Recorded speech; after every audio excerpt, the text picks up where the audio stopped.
6 years after the tragic loss of his son, a man decided to adopt a young girl in hopes of finding solace and healing. During one of the girl's monthly checkup visits to the hospital, he stumbled upon something that brought tears to his eyes. Jeremy had married the love of his life, Sarah, and welcomed his son soon after his marriage. He couldn't control his tears when he held his boy, Arthur, in his arms for the first time. The man worked as a manager at a company, while Sarah stayed at home to look after Arthur. Together, the couple gave their son everything he needed. They thought he would grow up, go to school, graduate with a degree, and land a good job like everyone else until they learned about fate's plans. When Arthur turned 4, the doctors diagnosed him with an autoimmune condition with no cure. They told Jeremy and Sarah there was nothing they could do to save the little boy. "Please save our son. We are ready to pay whatever it takes," Jeremy begged the doctor. "I'm sorry, sir," the doctor apologized. "Your son's condition has no cure. We suggest you take him home so he spends the last few days of his life with you and your wife." Jeremy and Sarah visited multiple hospitals with their son, but all doctors told them the same thing. They tried their best to save their child's life, but nothing worked. After taking Arthur home, Jeremy and Sarah decided to donate his organs after his death. "We would see him live in other children. That's the only way we can keep our son alive," Jeremy said. It was not easy for the couple to come to this conclusion, but they thought this was the best way to honor their little one. They wanted to give him a lifetime of happiness, but fate had other plans. Once they informed the hospital about their plan to donate Arthur's organs, the management connected them with the parents of a dying girl who needed a heart transplant. "Do you think we should go ahead with this?" Sarah asked Jeremy. "We can save the girl's life at the cost of Arthur's." Jeremy nodded while tears trickled down his cheeks. Deciding to donate their son's organs wasn't easy, but the thought of saving other children's lives motivated the couple to go ahead. The heart transplant surgery went successful, and the little girl got another chance to live. Her parents thanked Jeremy and Sarah. "We are forever grateful to you," they said.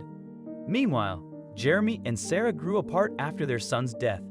Every corner of the house reminded them of Arthur, and it was getting difficult for them to live in their home. Jeremy would often leave the house in the evening and sit in the nearby park. Over there, he would close his eyes and take deep breaths, hoping it would ease his pain. One day, he returned from the park and saw Sarah standing at the doorsteps with 3 big suitcases. Confused, he asked her where she was going. "I'm leaving, Jeremy," she said while looking at the ground. Before Jeremy could ask anything, a cab arrived, and Sarah loaded her bags in the trunk. "I don't have anything else to say, Jeremy," she said before sitting in the back seat and shutting the door. 6 years later, Jeremy still couldn't get over Arthur's death. He lived in the same house where he had watched his son play with toys and had never seen his wife again after the day she left him. "Mr. Jeremy, I think you need to find an outlet to express your love for Arthur," the psychologist told Jeremy. Years after losing his son, the man consulted a psychologist to help him manage his grief. After a few sessions, the psychologist found a solution. "I think you should adopt the child," the psychologist said. "Becoming a parent again will help you because your love for Arthur is still in your heart. Loving another child will lessen your pain." Jeremy nodded in the psychologist's office, but was still unsure if he was ready to adopt a child. "What if I lose this child if I lost my son?" he wondered. After thinking for a few weeks, Jeremy visited a child shelter to see how it felt being around them. When he entered the shelter, he felt happy to see so many children playing with toys.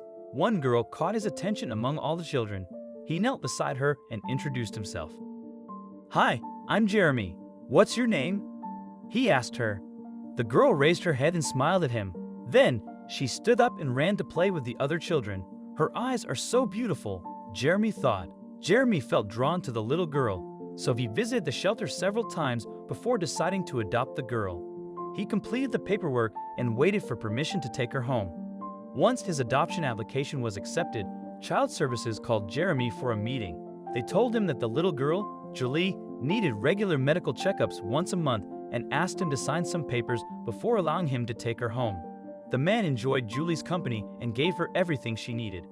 When it was time for her medical checkup, he took her to the hospital, unaware that he would learn a shocking truth over there. "I'm so sorry for leaving you alone, Jeremy," she said.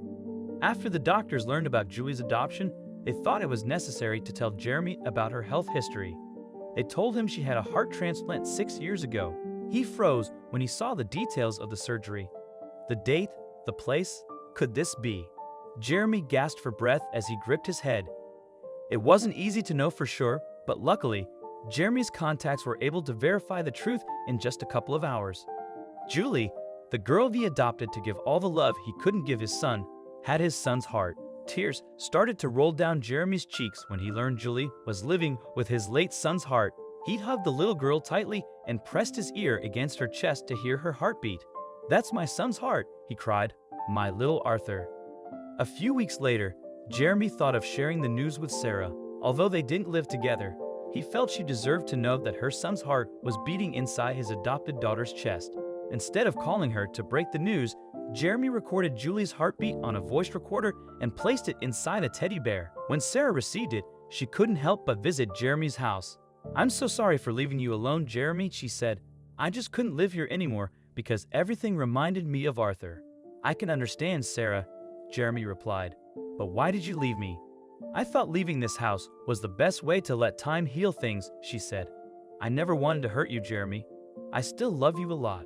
After hearing her explanation, Jeremy understood her feelings and forgave her. However, he still didn't tell her about Arthur's heart. After a few more meetings, Jeremy offered Sarah to move in with him. "There's something I want to tell you, Sarah. You won't believe it," he said. "What is it?" Sarah asked excitedly. "Do you remember the girl who received Arthur's heart?" "Yes, I remember her. She's my adopted daughter, Sarah." Jeremy smiled warmly.